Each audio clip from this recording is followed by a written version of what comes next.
Using mysterious cosmic powers, Nadari Monroe thrust Ororo through the Omniverse until she came to reside in a different world on her own multiversal plane, that of her future daughter, Furaha. It's where she finds herself now.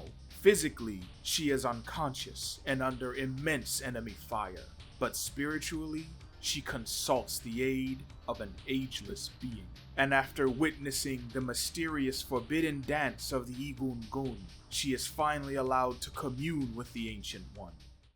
In mysterious swampy lands, a giant tiger salamander scurries out, staring down at Storm with solid black eyes. Though taken aback by his appearance, Storm needs the help of the Ageless One, for it is through him that she will get home. But the Ageless One looks at her, saying nothing, and when it parts its mouth, it speaks forth a familiar word, Ile, the dark magic spell which forces its targets down forcefully onto the ground. She first experienced this spell at the hands of Dr. Voodoo. Then, using her natural magic affinity, she used it herself against the thunder gods that ambushed her. But now she is the victim of this spell yet again. She comes to rest in mystic waters, surrounded by pitch blackness. The water droplets on her hand crawl as if alive, forming tethers and shackles tied to mystic hippos which float in the water. Now bound, Storm waits helplessly for what will happen next. A familiar voice speaks her name, chastising her like a father or a teacher. What good has imprisoning her enemies done for her? Has her life stopped being in danger? Have her enemies reduced in numbers? Has her mental health even improved? All these questions and more are posed to her by the very one who set these events into motion, Eternity himself. And before Storm can react, Eternity presses his finger at her forehead, revealing the state of things in her universe. She sees Hadad the First, fists drenched in blood. He stands atop the fallen elder god Ororo. The land of the Orishas has been claimed by Mistress Death. Eternity blames Storm for this, for her imprisonment of Shango. Her mercy has left this realm with no storm god to defend it. We then quickly cut to Storm's sanctuary hovering over Biarritz, France, as the FBI move in, ready to take their boon. Leading them is Galacta, the power of Galactus, wielded by a mortal woman. If Storm had dealt with the FBI in a more godly fashion, raining down wrath, she could have reduced this institution to cinders, but instead her mercy has set the stage for more violence. Armor stands guard as best she can, but she is simply outnumbered and outmatched. As Eternity's lecture wanes on, he reveals the true source of the calamities happening to innocent people on Earth, where their heads explode with no reason. This is backlash from a spell Storm used to resurrect her beloved Maggot. Before the ordeal in Biarritz, France, she had visited Japheth in the afterlife.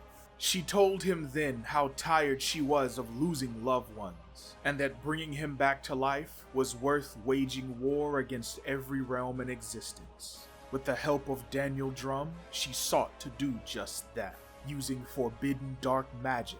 Surely Scarlet Witch, the Sorceress Supreme, has put the pieces together by now. And according to Eternity, it's Ororo who must worry about her own head now, for soon Wanda will come for it. But not before Egoon's war generals invade Earth, where they will take Japheth's life once again and free their master from his brutalized corpse. They've already made short work of the defensive forces in Tartarus, the underworld, and they will continue on the warpath until they have freed their master. 3 separate factions, 4 different conflicts, and chief among them, Mistress Death, who seek to bring all to an end. But this means nothing to Eternity. Are these not lesser beings beneath the one chosen by Eternity? Perhaps Storm still needs Eternity, whether she would admit it or not. Gold mystical energy surrounds Storm, spiraling upward and triggering a well-known but unwanted transformation. the return of Eternal Storm. Eternity offers himself to the Weather Witch, merging with her once more so they can put an end to all these threats together. But Storm is offended, not only for the unwanted inhabitation of her body, but by Eternity's suggestion that these lesser things don't matter. These conflicts and their consequences aren't mere distractions. These are lives. She had no idea people were dying thanks to her use of dark magic resurrection. This fact grieves her, just as she was grieved to learn years ago that she accidentally caused a drought by conjuring up rainwater over her Kenyan village. She was but a child at the time, ignorant of how much power she really had, let alone the responsibility that it warrants. She can't help but ask herself why she continues to make this mistake. She is far from a child now, so why do so many suffer thanks to her efforts? Eternity comforts her, telling her she did not know. How can one carry the weight of actions they don't know the consequences of? But Storm sees through his words, and after forming a scythe made purely of water, she slices through his vain words, along with his very wrist. She then turns Eternity's arguments back onto him. It's true, Shango could not help his fellow Orisha while imprisoned in Storm's pocket dimension. But if he were free, he would have fallen just like the rest of them. Even the elder god Ororo himself could not take Death's forces. And though he suffers now without the warmth of his people, at least he's still alive to feel anything. Storm then lays the responsibilities of all these calamities right where they belong, at the feet of Eternity. For it was he who forced her hand when she last trusted him. Hadad lay beaten. Storm had the means to imprison him, but that wasn't enough for Eternity. He had to usurp control, make her break her vow, and add to the trauma that Hadad already felt.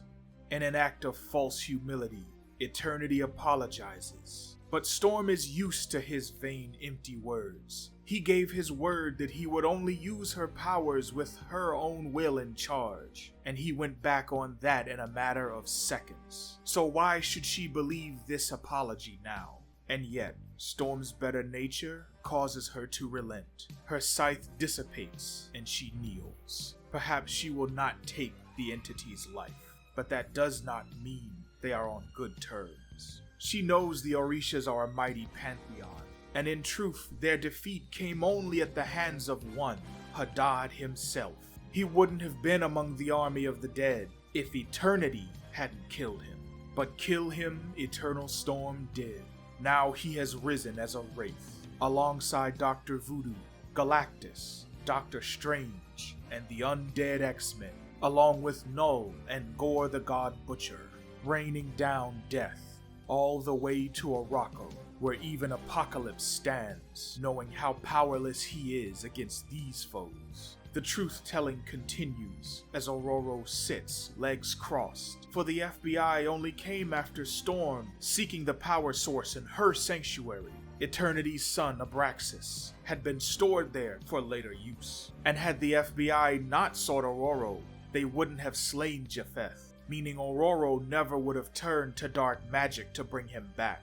No resurrection spell, no innocent heads popping. The Demon Sisters wouldn't be tearing their way to Earth in search of Egoun had Eternal Storm not fed him to Japheth. And the Scarlet Witch's trust wouldn't be shaken in her friend had her hands not been sullied so much with innocent blood. Ever since the start of these events, Storm has been pulled back and forth, manipulated like a puppet, but the various puppet masters have their own puppet master. Now she faces off against him one last time. Here she will make her stand against her ultimate abuser, who chose her as a host because of her proclivity for self-sacrifice, tormenting her, her loved ones, and the innocence of her world, all to bring her to one undeniable conclusion, that she needs him, but she does not. In truth, she never did. Her final stand against Eternity is not one of phenomenal cosmic power. Storm only needs one weapon against Eternity: her will. The garbs of Eternal Storm melt away as the elements cascade around Storm. Her true form reemerges, unconquered, and as she rises from these mysterious waters, a new type of energy begins to surround her, pulling from eternity and adding to her. Her lightning is restored to its normal white-blue hue as specks of divine energy rise with her. Eternity, powerless against Ororo, can only sit and watch as his host rejects him. His body fades away, lost in the energy that now surrounds Ororo, as she speaks the truth aloud, the same words she said last time. But this time, she speaks with an unclouded mind and a clear conscience. No dark, all-consuming thoughts, no self-loathing, and no regrets. She and eternity will never be reunited. As Ororo leaves this plane, her mind traces back to her childhood, not long before she lost her mother and father. Her mother had recently taken her prized ruby from her, and she wanted to know why. But this was no normal gift. The ruby is a family heirloom, an honor, passed down from mother to daughter throughout the generations. Honor can be bestowed and taken away, but it can also be earned.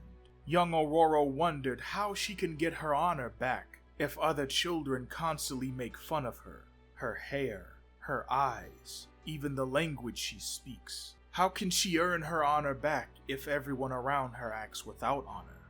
But honor is not dependent on those around you, and good deeds don't require validation to shine brightly.